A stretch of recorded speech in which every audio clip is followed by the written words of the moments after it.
Nagpaabot ng pakikiramay si Pangulong Ferdinand R. Marcos Jr. sa pamilya ng isang Pilipino sa Saudi Arabia na napatawan ng parusang kamatayan. Tiniyak naman ng Pangulo ang tulong ng gobyerno sa kanila. Nagbabalik si Kenneth Pasyente.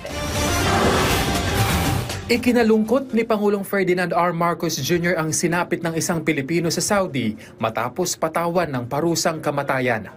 Ayon sa Pangulo, bagaman ginawa ng pamahalaan ang lahat para isalba ang buhay ng Pinoy, hindi pumayag ang pamilya ng biktima na tanggapin ang mga inilatag ng Pilipinas, kabilang na ang blood money. We had very few options left. We tried everything, and for many years. And the Saudi government really tried to look and to be sure that the judgment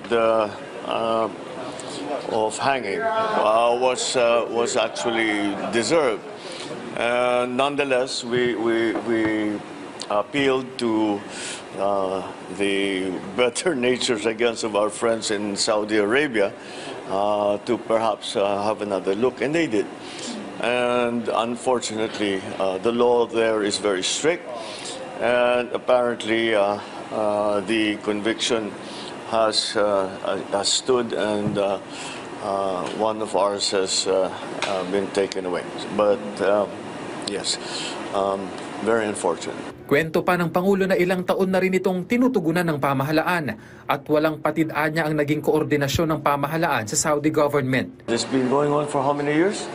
It's around 5-6 years. Yeah, I remember mga 5-6 years nito. I came upon it when I came into office, and they told me it's an old. And as I said, I guess Saudi tried to exhaust all possibilities. So did we, but to no avail. Nagpahatid naman ng pakikiramay ang punong ehekutibo sa pamilya ng Pilipino na humiling na huwag nang ihayag ang pagkakakilanlan. Kasabay niya ng pagtiyak niya na ibibigay ng pamahalaan ang lahat ng mga pangangailangan ng pamilya nito. We'll see what they need. We'll see what they need. But for someone who dies abroad, an OFW, we have many procedures for that to bring them back home. So I don't think that will be a problem. Nakikipagtulungan na rin daw ang DMW sa DFA para sa pagpapauwi ng mga labi ng Pilipino. Gayon din ang pagbibigay tulong sa pamilya nito. We're working closely with the DFA on that matter, and then rest assured that we're assisting the family.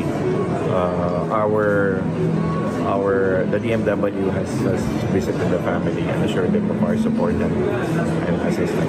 Thank you. Ang naturang Pilipino ay nahatulan ng parusang kamatayan matapos paslangin ng isang Saudi national dahil sa umano'y away sa pera. Kenneth Pasyente, para sa Pambansang TV, sa Bagong Pilipinas.